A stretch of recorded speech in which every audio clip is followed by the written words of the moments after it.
There is only one thing on this earth more powerful than evil, and that's us. Hi, I'm Nicholas Brendan, and you're listening to the Buffy Back Issue Bin. Welcome to the Buffy Back Issue Bin, the show where we go through all of the Buffy comics that are canon chronologically. I'm Zach. And I'm Emily. And today we are finally post Buffy and Angel and moving on to the new canon outside of the shows. It's way better. You know, the interesting stuff. Yeah. It only took 8 episodes. Whatever, we're here. So to start, let's remind the audience where we were when we left off. Previously on Angel. Wow. Make my own fun. So previously on Angel, the world fell apart, basically. Wolfram and Hart decided to, I don't even know what. Implode a little bit. Implode? Yeah, everything just fell apart. Angel survived. He's in an alleyway with him. Spike's alive. He's doing okay. Gunn is bleeding out fast. Illyria's there and she wants to do more violence. And Wesley was dead. So he was. Poor Wes Wesley. is gone. Lauren is pieced out. Lauren, our green lounge-singing demon, has left after killing a man. Yeah, Lindsay. Will never come up again and is the hero of everything. Lindsay is? Lindsay is absolutely the hero of everything. Oh, well, good for Lindsay. He got Wolfram and Hart the amulet that Spike used in the battle against the First that they definitely would have lost without it. True. Yeah, good point. Lindsay is the hero of everything and Yeah. doesn't get the credit for literally saving everything. That's a really good point, yeah. You're right. Well, good for you, Lindsay. Lindsay's also dead as a doornail. He got shot a couple of times. So far he hasn't come back. By a very green demon. The show ends. Our 4 surviving characters... Well, that's not true. Connor also ran away. Angel told him to go home. Yeah. So we have Angel and And Spike. he surprisingly listened. Yeah. Angel and Spike, 2 vampires with souls. Alive and well. Gunn, a human bleeding out. And an ancient demon god, Illyria, ready to throw down. Against thousands upon thousands of demons. And Plus a dragon. And this is how the show should have ended. It should always end with them going out like the characters who are never going to stop fighting no matter what. It ended on a cliffhanger, but it's kind of exactly how it should have. And we are able to pick up from that cliffhanger, so that's always a positive. So what happened after the show ended, the idea originally was there were going to be a couple of TV movies, if memory serves. I think there were going to be 4 TV movies that were going to come out. There was going to be like a Spike one. Really? Spike, Like the Gilmore Faith. Girls thing? Yes, but pre-Gilmore Girls, yeah. They weren't Wow. seasons, they were characters. I think it was like Spike, Faith, Illyria, and another one. I don't remember now. Fun facts. And some of those story elements, once it kind of looked like those weren't going to happen, ended up being told by the cast, which ended up being translated into this book that I won't ruin up front. The other plan was that there was going to be a Giles spin-off show called Ripper. That never happened. That would have been charming. I would have watched that. Didn't happen. So then what happened instead is Joss, when it kept Buffy going in comic book form, IDW, who owned the Angel books, decided to match pace. Their original ones didn't really work out that well, and then they got Joss to come over and work on a canonical follow-up to Angel Season 5, scrapping the majority of the stuff they had already put out. And that leaves us with Angel After the Fall. So this is, at least initially, I think more co-written, but co-written by Joss Whedon and Brian Lynch, the guy who did the 2 previous Spike books we talked about, with art by Franco Uru. I'm never sure if I'm pronouncing that right. I don't know how else you could pronounce it. Anyway, it's good. It's really good. Yeah, key thing, this is the best the comics have been. This run on Angel, gonna be the best stuff we talk about. Nothing has been able to touch it so far with quality. Right. So the story opens up. Angel is fighting demons in an alleyway to save a girl because, of course, that's what he does. And unlike the show, what we have here is an inner monologue where he's kind of talking about how he took a stand and how his life, a life made of nothing but bad decisions, taking a stand was the worst thing he did. Right, because we find out that it plunged the whole city of Los Angeles into a hell dimension. Not good. LA is now Hell-A. Boo! So Angel's fighting along, some demons are about to overpower him, and as was mentioned, there was a dragon at the final battle, and it turns out the dragon is now his friend. Which is really charming. I guess the original plan for the dragon is Brian Lynch wanted to pick up this comic like immediately when the show ended and have Spike jump forward and just kill the dragon before Angel could because he said he wanted to. But Joss is like, no, they need to be besties. That's really sweet. I like that he's best friends with the dragon. And the dragon's carrying a car, that the dragon drops, and Straight from the Wolfram and Hart parking lot. yep, and we find out that the girl has some other human friends with her. Angel sends them all to Santa Monica, because that's obviously the safe haven of the world. Of a hellbound Los Angeles. Yeah, so they hotwire the car and go to Santa Monica, and they're not really sure what they're going to find there. What makes the narrative here different from anything else we've ever seen is in the history of both shows, this is the first time the characters have more information than the viewer does. True. I never thought about it that way. But we also have the advantage of inner monologue, because all we ever really got with Angel was furrowed brow, except for that one episode where he had inner monologue, but we're not dealing with that. Right. And he rides off on his dragon, where we see a 2-page spread of Los Angeles that is covered in demons, and the ground has like giant mouths coming out of it. There are tentacles everywhere. Things are on fire. The sun and the moon are out simultaneously. It's kind of like Tatooine. It doesn't look very fun. Except for riding a dragon, which looks like a lot of fun. We never really deal with the fact that somehow all of a sudden it's okay for vampires to be out with the sun because the moon is there too. We mention it. Hell dimension. Okay. Alrighty. We'll go with that. We get some exposition in here, and what happened is once Los Angeles went to hell, Literally. demons that are referred to as lords divided up Los Angeles and kind of covered their own little districts of it, like, Santa Monica, Silver Lake. Yeah, they just basically took over the neighborhoods. They were like, this one's mine, that one's yours. And I am a lord of... Wherever. Yeah. Downtown LA, whatever. So Angel goes back to Wolfram and Hart, where he's being held up, and he's immediately attacked by a demon. The Lord of Downtown LA. Because Angel has... His name is Burge. Burge? I'm gonna go with Burge. Because Angel has killed too many of his demons. And so he's saying, I'm gonna kill some of her humans now, because we find out very quickly that Angel is not allowed to be touched.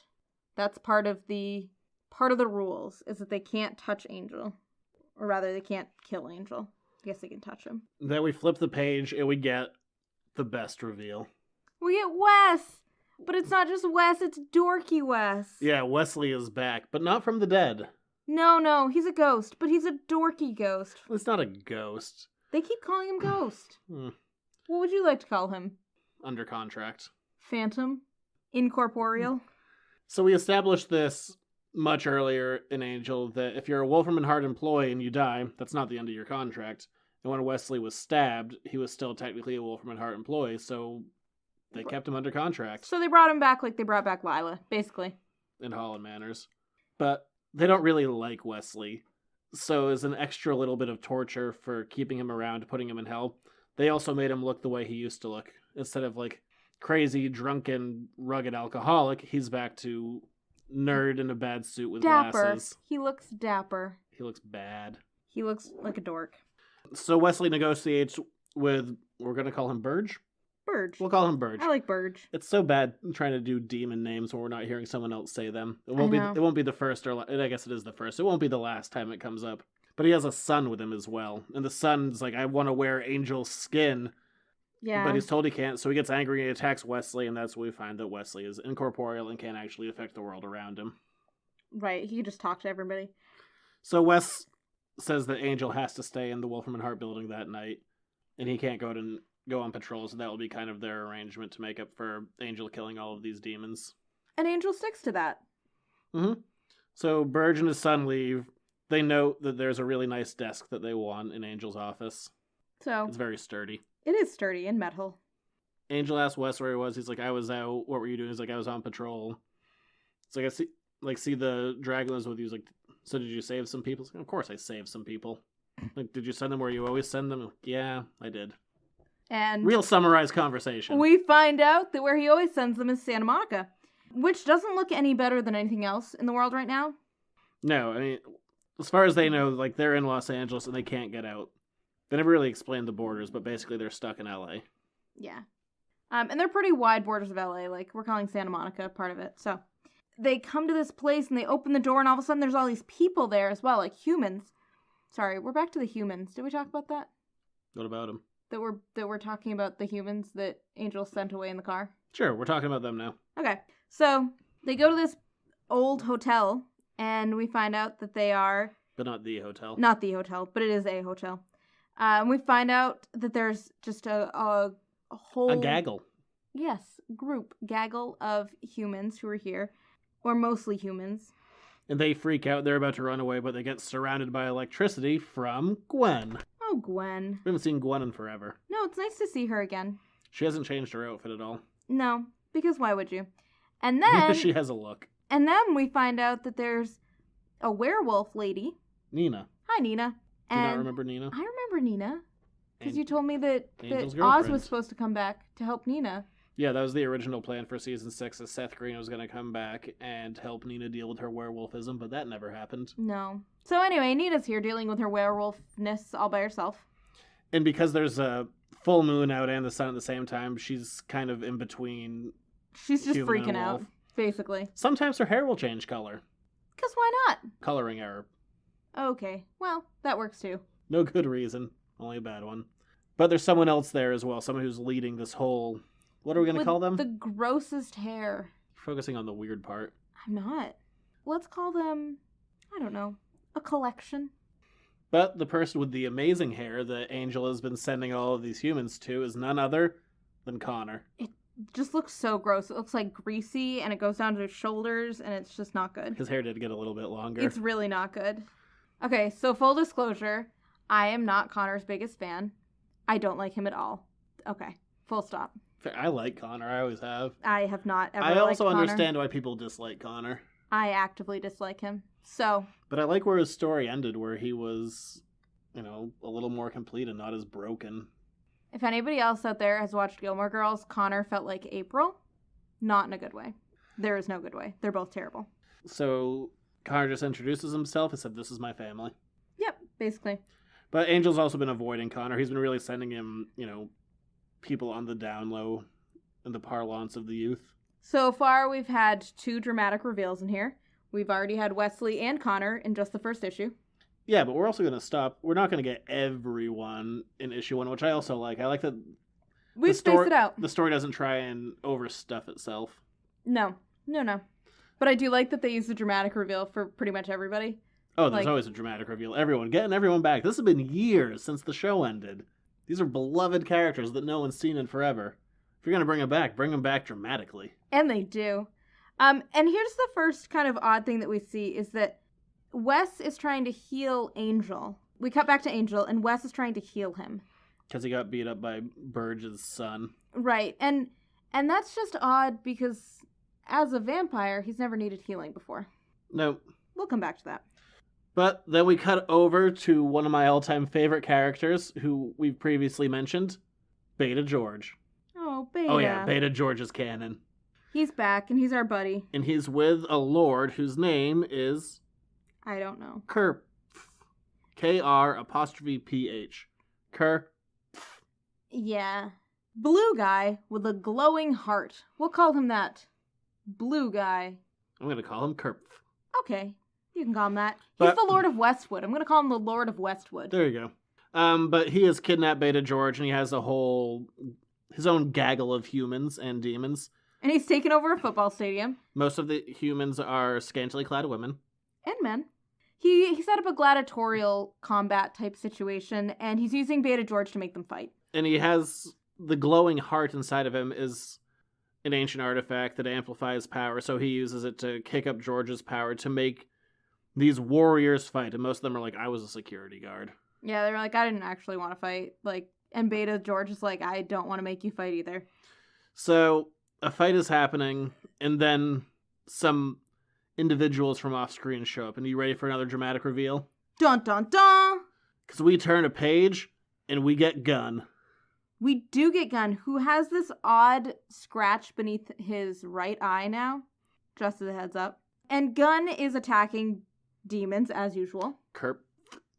Kills the dude, but Gunn grabs the glowing heart. Yeah, Gunn isn't with anyone else right now. He's off by himself. He has Well, he's with a couple people, but we don't know any of them. They're not our people.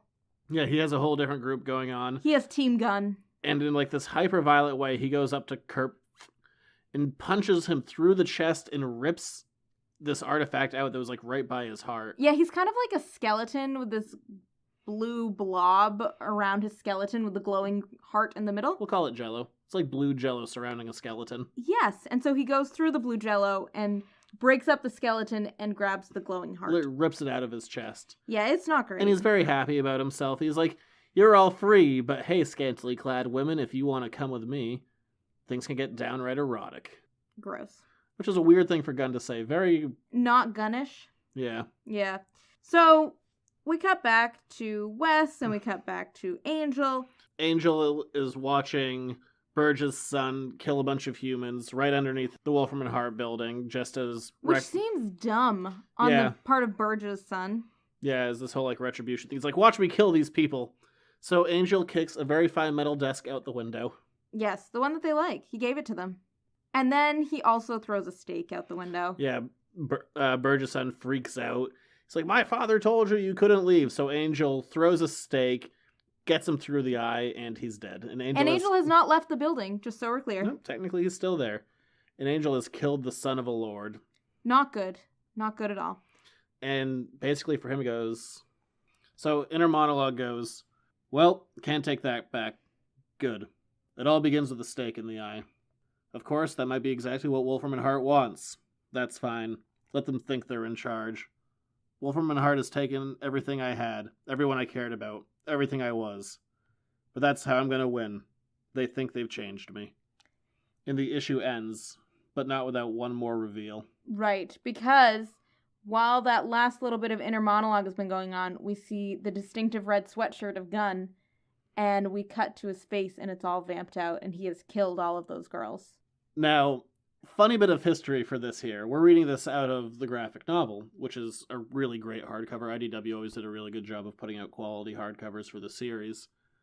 But when the issue first came out, Gunn and Team Gunn were all wearing very similar clothes to one another. It was all very similar hue. So when I first read this book and this happened, I was just like, oh, there's a vampire at the end of it. And I closed it, and that was it. I was like, okay. Cool, that was a fun little issue. And then I read it a second time, I'm like, oh, that's Gunn. Yeah, because it's all kind of bathed in this odd greenish light. And so it makes it hard to distinguish who characters are. So what ended up happening is this issue got reprinted, and I think they called it a director's cut issue. It was like this big deluxe one, and then in the graphic novel, Gunn's sweatshirt was recolored so he actually stood out from everyone else, because apparently I was not the only person who had that same problem. Yeah. So issue 1 ends. Good chunk of the team are back, but no one's right where they were. Right, and especially, everybody has changed, especially Gunn. Oh, and Wesley, what with the whole being dead thing. Yeah, I guess. So you open up with issue 2, and Angel decides that he needs to go see Connor because he's killed the son of a lord, and if anyone's going to die next, it's going to be Angel's son. Right. Son for a son. Something that we didn't mention here is that there's kind of an ongoing thread of no one's quite sure if they can trust Wes. Because he's technically working for Wolfram and Hart. And no Wolfram one knows. and Hart brought him back. Yeah, this isn't just like, they're like, Wesley, best friend. Right, so nobody's quite sure if they can trust him, including Angel. So Wes is like, do you want me to go with you? And Angel's like, I really don't. So can you just stay here? And it's an odd feeling for us to not trust Wes again. We've been there before. We have been there before. Angel goes to Westwood, and he finds Connor, who's just killing demons, like, left and right. It's very epic. There's a big splash page of Connor cutting off one demon's head while stabbing another one through the face. And it's really precious because Angel and Connor talk, and they're just trying to... They talk while fighting. Impress each other. They're just trying to make the other one more impressed with their exploits. And it's just adorable. Like, anything you can do, I can do better. It's just very precious. And then Gwen's like, cut the crap. There's some weird stuff you need to see. Also, I just fried all these demons with my lightning powers. Yeah, so that was helpful that she just kind of killed everyone for them. So we cut back to Gunn, who has captured Beta George and has him weirdly in this, like, spiderweb thing. Who knows? I don't know. But he has Beta George captured, and it's terrible, and I feel bad for him. And Gunn basically tries to comfort him, going like, hey, I know this is bad. And George is like, yeah, it's bad. It smells like a rotting corpse. He's like, well, that's probably the rotting corpse. And Gunn's like, I promise I'm one of the good guys. Iffy, given the fact that we've just seen him kill a lot of girls and eat their and blood. Kidnap George. And not ask him to come along. Like, not like gentle kidnapping. He is tied down, and George is like, hey, I've hung out with vampires before. Meaning Spike. Yeah, it's really precious. He's like, it's cool. And Gunn freaks out. He's like, no. And then basically... Do not call me a vampire. Yeah, and then he punches Beta George in the head. But this is what's so great about this. I love this version of Gunn. I mean, he's completely evil and insane. but Gunn has been turned into the thing that he hates the most, the thing he's been fighting against all his life, the thing that took his sister from him. Everything that Gunn hates, he now is. What I love the most about this is that Gunn he still has the absolute conviction that he is right in all of this. And even though he knows he's a vampire, he still somehow thinks that he's going to save everyone. He thinks he's above all of the vampire-ness that he's ever seen. Because he knows what it is. Because he knows them. Gunn was always a character. There always seemed to be the struggle in the show of we need to redefine him because we don't quite know what to do with him. And then there'd be a good little run of Gunn, like, in whatever his new niche was, and it'd be great. And then they'd hit that wall again, and then they'd kind of redefine him. And I love this version of Gunn. This is a great version. This is a good redefinition. And they have the voice right, they have everything right, and you just get to see the depth of just how this is tearing him up literally from the inside out. But then we get a line that's gonna be kind of important. So we see that Gunn has been setting up this whole thing. There's something going on. He has this power source, and it's hooked up to this big thing. And remember this line for a few episodes from now.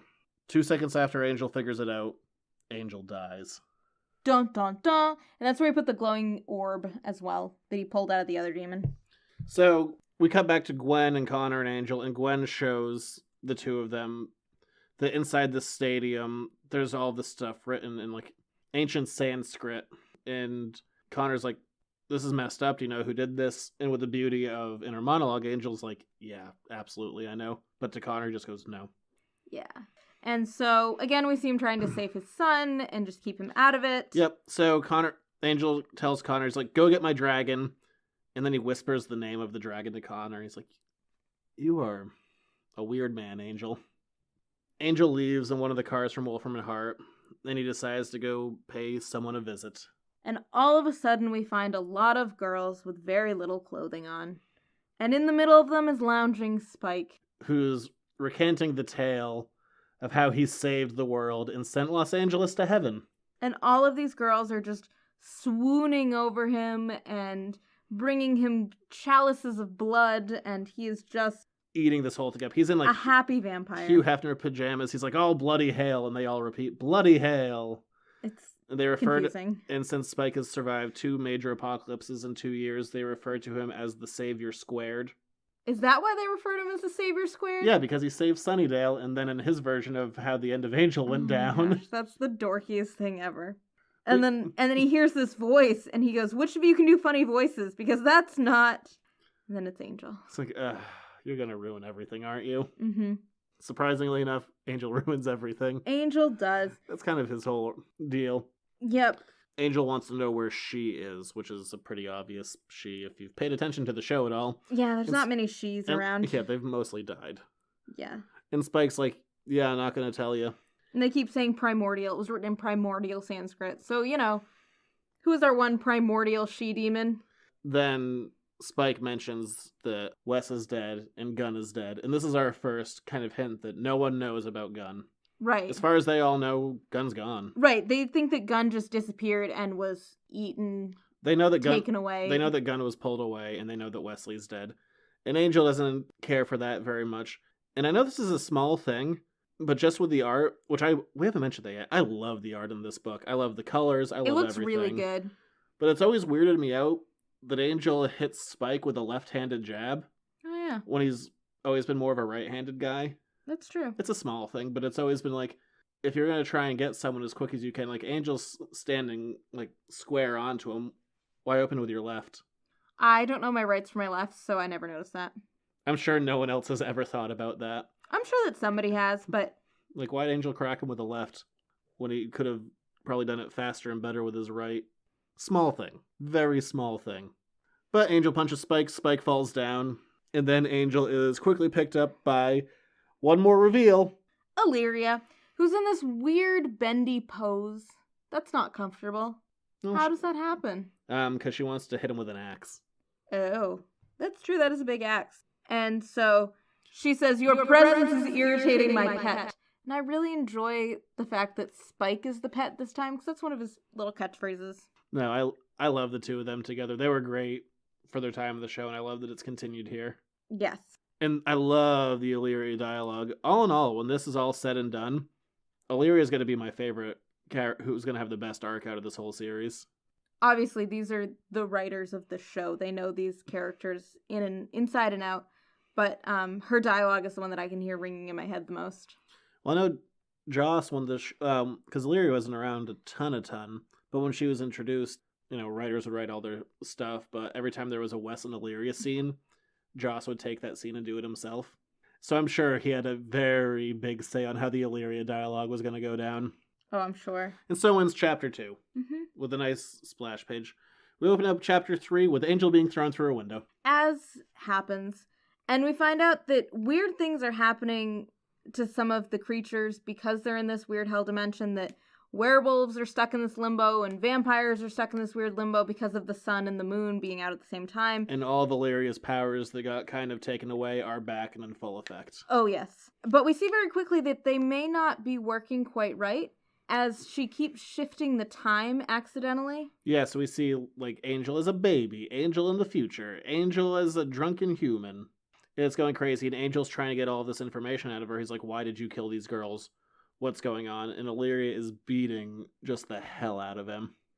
Yeah, and she just has zero tolerance for listening to whatever he's saying. And what we learn here also is that the lords over here are Spike and Illyria, acting as co-lords, even though no one respects Spike's position. Even though everyone just knows that it's Illyria who's in charge for real. Or rather, who's the muscle in charge. So the fight ends pretty quickly, and Illyria ends up quite literally crucifying Angel with some steak knives. Yeah. And she says kind of an important line, if he's gone, we move forward, and she's about to cut his head off. And Spike's like, yeah, no, don't do that. Also, please stop crucifying him. He doesn't deserve that, because that symbolism has been used on way more important people than him. And then the most fun thing happens, because the dragon reappears.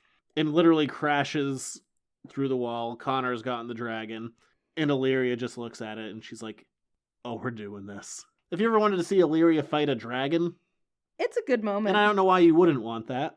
Yeah, it's a pretty good moment. And so what we see is that Spike is the one who saves Angel here. He unpins him from the wall and kind of walks him away. And yep, so Spike in his open, silky Hugh Hefner pajamas just kind of takes Angel back to safety. As Illyria in a dragon fight. And Spike gets really frantic all of a sudden. He's like, who knows we're here? Because Angel hasn't seen them really since the fall of Los Angeles. Right, and this little corner of Los Angeles does not look that bad. No, it looks great. There's green grass, and there's sun, and there's a blood fountain. There's all sorts of good things, and so you get the impression that the neighborhoods don't really interact with each other. That up here in Beverly Hills, no one really cares about them. As long as they keep to themselves, no one's going to come bother them. So Spike is very frantic about this. He's like, who knows we're here? And Angel's like, probably anyone in a 20-block radius, because there's a dragon shooting fire into the sky fighting an ancient demon god. Right. And they just keep fighting. Life is fun. And Spike's like, you really, once again, you have ruined everything. You're the worst. I wish I had let her cut your head off with a steak knife. Yes. And we see Angel say what we've all been thinking. He says, but she's acting strange, Spike. She's showing emotion. And that's not something that we've seen from Illyria. Not that we had a lot of chance to really get to know her. And we get to meet one of Spike's girls who will be a little more prominent in future arcs. Her name is Spider, and she's kind of the head girl. Yeah. Who's as covered as the rest of them. Which is hardly covered. And then off screen, Connor shows up. He's like, if you told me you were coming to see Spike, I could have told you this wasn't his fault. And we find out that Connor and Spike are like besties, because evidently they've communicated. I'm not really sure what happened to communication. I think that obviously phone lines are down, but there doesn't seem to be any sort of real communication, because we find out that it's been a couple months since everything has happened. And in those couple of months, Connor and Spike have been working together, and we'll find out how that happened in a couple episodes from now. But they've been working together this whole time, and Connor says that Spike's main problem is that he's been saving so many people. Connor doesn't have the room to cover all of it. Angel kind of gives Spike the side-eye look. He's like, so the whole undead Hugh Hefner routine, and the best Spike line of this, give till it hurts, that's my motto. Does it hurt, Angel? He's like, yeah, I know that, I'm hanging out with your kid, and I'm being a better father figure to him than you are, you dickhead. I'm more impressed that you knew what side-eye was. You're not normally up on the hip lingo amongst the children. So Angel's a little bit upset. He tells the dragon to stop fighting and they leave. Nope, stop playing. Stop playing. It's time to leave. So Angel goes with Wesley to go confront all the lords because he's kind of upset about this whole Connor and Spike thing. And, you know, Angel being Angel, and boy does this book have his personality down packed. He's upset, so he overreacts. Yep. Because, gosh, he's never done that. And he overreacts in just basically the absolute worst way possible. Like, there's not much that you can do that's really terrible at this point. Like, everybody's worlds are falling apart. But he's like, you know what I'm going to do? I'm going to go confront the most powerful all beings, of the lords in Los Angeles. And I'm going to challenge them to a duel to the death. Yeah, he's like... Good call, Angel. Wesley gives them permission. He's like, you can fight him. And Angel's like, good, I'm going to fight you all to the death. Go get prepared. And they're like, well, we're not going to fight you ourselves, but we'll send champions in our place to fight for us. And Angel's like, yeah, fine. We're going to throw down. And then he gives a little key bit of dialogue at the end. A rash decision? Yeah. But it wasn't completely because of Connor and Spike being Hollywood's newest it couple. Really, it wasn't. 2 days. 2 days to figure out how I'm bringing down half a dozen of Hell's most brutal minions, and to heal from normally mortal wounds. Another thing about Hell. Doesn't alter a vampire's healing factor, so a vamp can still mend quickly. Which of course would mean so much more. If I were still a vampire. Dun dun dun! Which is this whole big reveal. And what's really great about this is at the time when this was coming out, and we actually have an image of this in the very back of this graphic novel, but I guess someone had said online after the very first issue that I bet Angel's not a vampire anymore. So Brian Lynch went to Franco Uru, and he threw together this whole splash page of like Angel busting through a wall, but in vamp face, in between issues 1 and 2, just to throw people off. Did it work? It did. It worked on me. Did you think that it was possible that he was not a vampire? Didn't think about it. Well, yeah. I mean, as far as I knew, he was. I saw some art from upcoming stuff where he was a vampire. Why would I think differently? I guess not. It totally worked on me. Yeah. And he doesn't like to stay in vamp face if he can help it, so it makes sense why he wouldn't be in the first issue. So the only thing that's a little weird about that for me is we've seen Angel turn into a human before, and he has no coordination. But apparently he has the coordination to throw a stake through someone's eye. Yeah, I guess that's the only thing that kind of sticks out as a little like, okay. Yeah. Well, also the fact that he just got pinned to a wall through his hands with some stakes and with some steak knives, excuse me. And it doesn't really seem to affect him. No, and we learned that Angel and Wes have been using like everything at their disposal inside Wolfram and Hart's vaults to keep him healed up and to put a glamour out there that he's a vampire. But even still, like, that's just, I don't know. I guess he's tough. We open up issue 4, and this is our first hint at the fight in the alley. Yeah, and we see Angel fighting a demon, guns being pulled away. He needs to get to the dragon. He doesn't know what's happening. And everything on the page is tilted. Like, he's not quite sure what's happening. Frantic. It is frantic, and it's a good call. And this is, again, a minor art thing that's always bugged me ever since I read this. Angels apparently has changed shirts since the series ended and when they started fighting the demons. He ended that fight in an alley wearing a black button-down, and he switched to a white one to show the blood off better, I guess. I don't know. I know that black on black does not work in comic book form. I know that's all it is, but it just stands out. I'm like, huh, change shirts. Yeah, whatever. Good for him.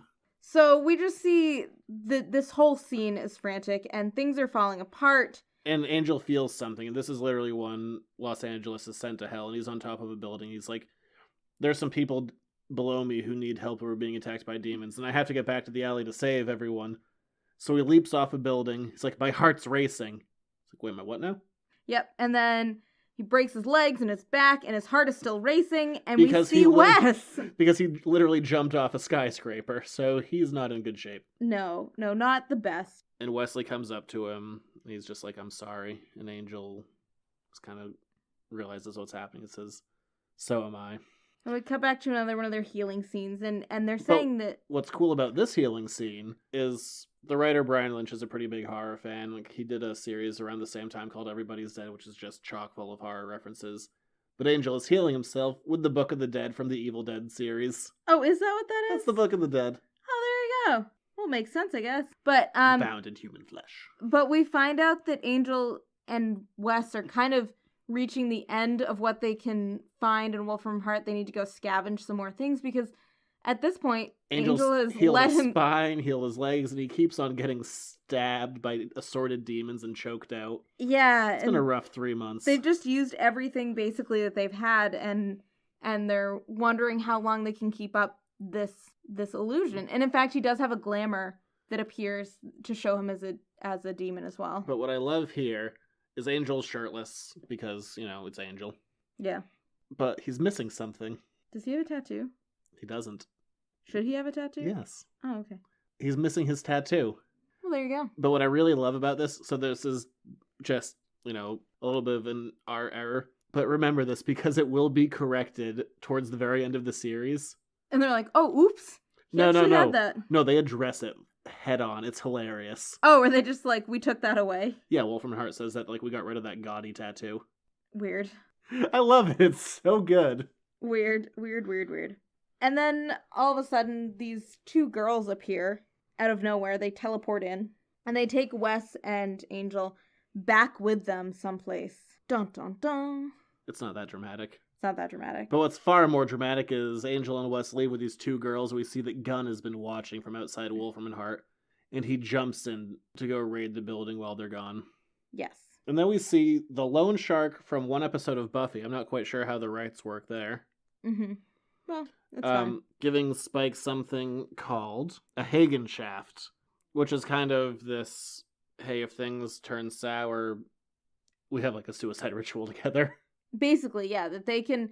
This is something that can kill immortal demons in the most painful way possible. So if everything goes south, use it on Angel, basically. Yep. And Spider kind of freaks out here. She's very into it and knows exactly what this is, and so... Yeah, and things to remember. And then the time stream starts going all over the place, so we see Spike with Spider back when he was, a sad little poet. We see her in the future. She's been decapitated by Spike using Buffy's scythe. Again, I'm not quite sure how they managed to sneak the rights in for that, but good on them. Yeah, so it's just kind of this weird little thing that we get to see pieces of the story that have not yet happened. I wonder if these are definites, or if they are... Well, we'll never see Spider again after the series because, rights issues. Oh, yeah. But I mean, okay, yeah, that answers my question. All right. But Angel and Wes go over to Silver Lake, where things kind of... Again, don't look half bad. Yeah. Things look decent. There's some kind of spell up there. And the dragon goes with them, which is nice. Yeah, there's this spell that's preventing violence. And everyone's pretty happy. We've never seen that spell before. So who do we have? Lorne. Wearing some kind of tiara. Oh, Lorne. And he's like the king of it, but he calls himself the Not Lord. That's very precious. Yeah, Lorne has just kind of put together this, little slice of positivity in hell. And he's doing okay. He's mentions, I was in a dark place when things ended, when you had me shoot a man in the heart. Thanks for that. I'll find a way to forgive you, I guess. But then he's like, but everybody here needs me. And I need them, and we can build our own little happy world here and keep an eye on everybody. And I really like Lorne in this series. He's a tough character to do in the comics just because he's a character that, breaks out into song every 30 seconds. So getting him to work in a not auditory medium, that's an accomplishment. It is, and they really have to pull on his other strengths. His totally. Charm and his he does positivity. Not trust Wesley at all. No. He's also remember that time you hit me in the head with a candlestick? Yeah. Yeah, haven't forgotten that. He didn't really get over it. Well, he doesn't say that, but Well, to be fair, Wes is this weird aberration who's come back, and no one's quite sure what he is. Wes is not sure what he is. But then he even says to Wesley, stuck in that suit for eternity, W&H's cruelest act yet. I love Lorne. Lorne has a cape. We didn't mention that part. Because he is fabulous. What's with the little dude here in the... I don't know. I just like all these background demons. There's just fun. Yeah, there's one little demon that's in a little tiny football uniform with a little football. It's very cute. Lorne says straight up, he's like, hey, I can't actually help you directly. By the way, all the lords are basically planning to stab you in the back by stabbing you in the back. And he shows them what they have coming towards them, which is... Because he has this weird magic mirror demon. Yeah, whatever. But there's a demon on fire, there's a Tyrannosaurus, there's a she-skip, so it's literally Skip the demon, but a lady. Yep. But he's like, look, I'm not going to fight, I'm done with that. Like, you kind of ended me on that. Again, shot a man in the heart. Thanks a bunch. And he's basically playing the Switzerland card. He's like, officially, I am neutral on this. I'm not partaking in the fight, but I'm also not going to stop the fight. On the other hand, I have someone who might be able to help you, which is one of the best characters that this whole series is going to reintroduce.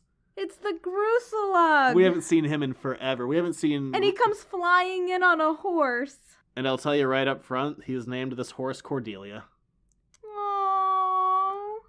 So for those who don't know or don't remember, the Gruselug is a champion kind of equal to Angel's strength from the same dimension that Lauren's from. And we haven't seen him since the very end of season 3 when he left, when Cordelia kind of rejected his love. Yeah. So we haven't seen the Gruselug in forever. And his voice and the writer, they match up perfectly. The Gruselug is the best. It's the best. Yeah, it's great. He just has this like level of unnecessary optimism about everything. Yes, and it's just the right odd tone. I don't know. So he goes up to Wesley. Hell has been kind to you, old friend. And Wesley, I hear you were without mass. Good for you. Always keep your enemies guessing.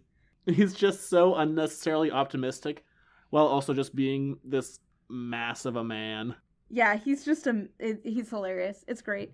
And so it's nice to know that we have the Gruselug who's going to come help us out when the time comes. He has a bunch of weapons. He's like, let's go stab things. Isn't Yeah. that fun to stab things? Yeah, it's pretty adorable. Pretty adorable. Then we cut back to Gunn, who has been rigging Wolfram and Hart just full of explosives. And he also stole a picture of everyone circa season 3. With Baby Connor. So we get Angel, Fred, Wes, Cordy, Gunn, and Baby Connor. And should that photo exist because supposedly all records of Connor disappeared? Whatever. Probably not. We're back in a new dimension, so I guess we're going to call it that. Ugh. So Gunn has rigged Wolfram and Hart with his Looney Tunes style bounds of dynamite, because that's what it looks like. Yes, it does. But it really tells you what's going on. And he blows up Wolfram and Hart. Yeah, and he just really enjoys it. End of Wolfram and Hart forever. Yep. Probably not. It's not. Well, it'd be nice if it were. But Wolfram and Hart blows up, and we cut back to Wesley, who disappears. Has vanished. And we move on So, to chapter 5. where Wesley has gone to heaven, because now that Wolfram and Hart is gone, his soul can move on. Except it's not true. Yeah, that's the opposite of what happened. Basically, they call him to account because Yeah, he let Wolfram and Hart's building blow up. the senior partners are not happy with Wesley. No. They And literally remove his mouth so we can't talk to them. it kind of looks like that scene out of The Matrix with Neo in the interrogation room. Yeah, I know you haven't seen the movie. We've covered that. Anyway, moving on. But they start to torture Wesley. They're like, you're not doing your job. Stop being Angel's cheerleader. Yeah, basically they're like, we sent you to watch over him, we didn't send you to support him. And also you let our building get blown up. And then the good chunk of the issue that happens here is Angel is prepping for this. He's going to die. And everyone in Los Angeles is going to go watch this gigantic battle royale between Angel and all of the Lord's champions. And the Lords all bring their humans with them because they literally own, like, Slaves. everyone. Yeah, and so everybody shows up to watch this, and Connor's there, and Spike and Illyria are there, and they're all kind of waiting on their moment. Yeah, so... And we find out also that Gunn is there with his little band of merry followers. So Angel shows up riding his dragon, and he gives a really awkward speech to everyone. He's like, look, this is my fault. Like, I took a stand, and you all paid the price for it. So can we just get on with the fight? I'm here to try and make things up. I hate public speaking. This is the worst. Please, for the love of God, can we just do this? And one of the champions is actually like, now those were some awkward last words. And they send all the champions out against Angel. So Angel has a flaming sword. This will come back. Which is a positive, because remember, he's a human. Yeah. So he's literally fighting a fire demon and a Tyrannosaurus and some kind of shadowy demon.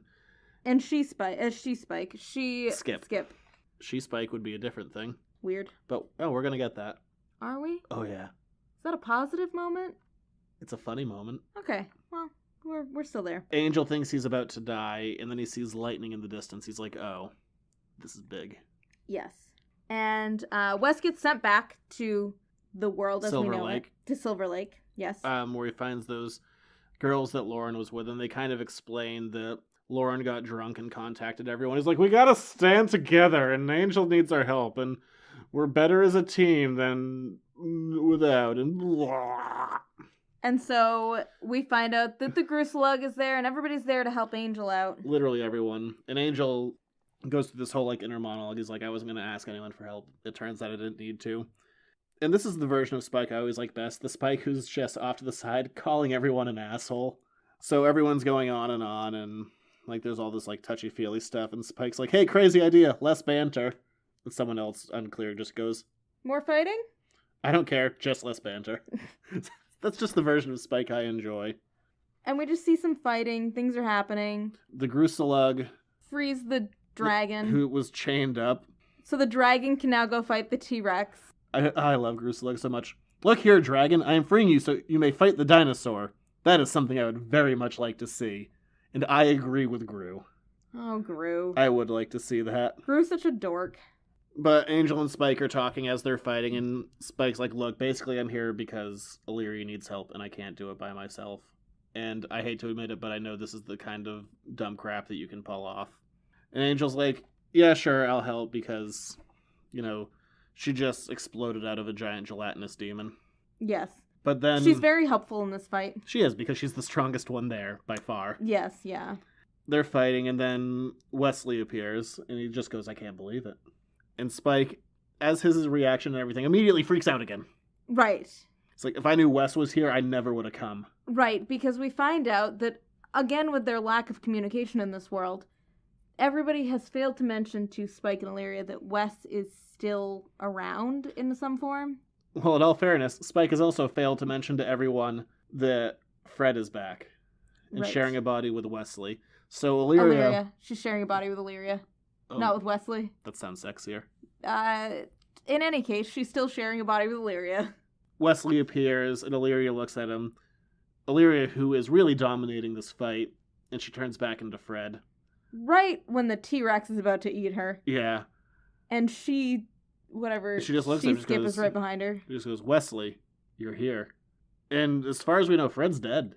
Fred has been dead. We knew that like she was 100% as far as we know, like completely literally dead. half the people in this are dead. So. Yeah, everyone has changed. Everyone's come back different somehow. And so ends issue 5 and our first arc. And so, Leaving us on a cliffhanger. This book likes to do that. It likes to leave you on a cliffhanger. It's like, Gun's back and he's a vampire. Angel's a human. Fred's alive again, like that kind of stuff. They're big on cliffhangers here. they are. I don't know. You kept saying that it was Fred at the beginning when you said it all started with a girl.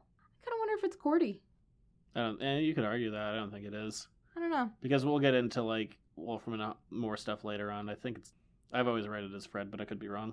To be fair, does it really matter? Angel fighting for a girl, never seen that. He always fights for the girl. I love this book. I love this series. It kicks off so right. It gives you all these big reveals about everyone. You haven't seen them in years, or maybe you have, depending on, when you picked this up. You know, if you didn't watch it in real time like me. I love it. It's so good. It's so pitch perfect. It's like this crescendo on the massive battle they were having right when the series ended. Wow. How poetic.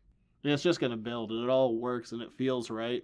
And you've heard me talk in the past about how things, like, you can't have them be too big in the comics. And this one's pretty big, but it's so character-focused that I don't mind it. Yeah, and all the big pieces, like the fact that there's a T-Rex, while that is ridiculous, it's not the center of everything. It's just like, in addition to everything else that's going wrong, there's also a T-Rex there.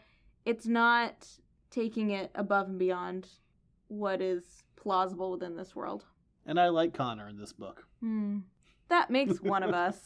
But that will do it for this week. You can find the show over at editorsnotecomics.com. If you want to throw a buck our way, we have a Patreon where next week's show will be up a week earlier than it will be released on iTunes. You can also find me over on Facebook, Instagram, Twitter, and you can email the show at editorsnotecomics@gmail.com.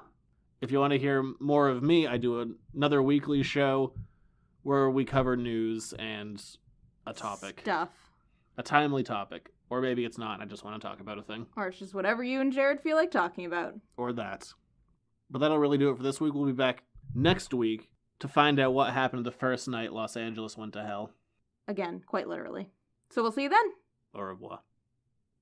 Wow.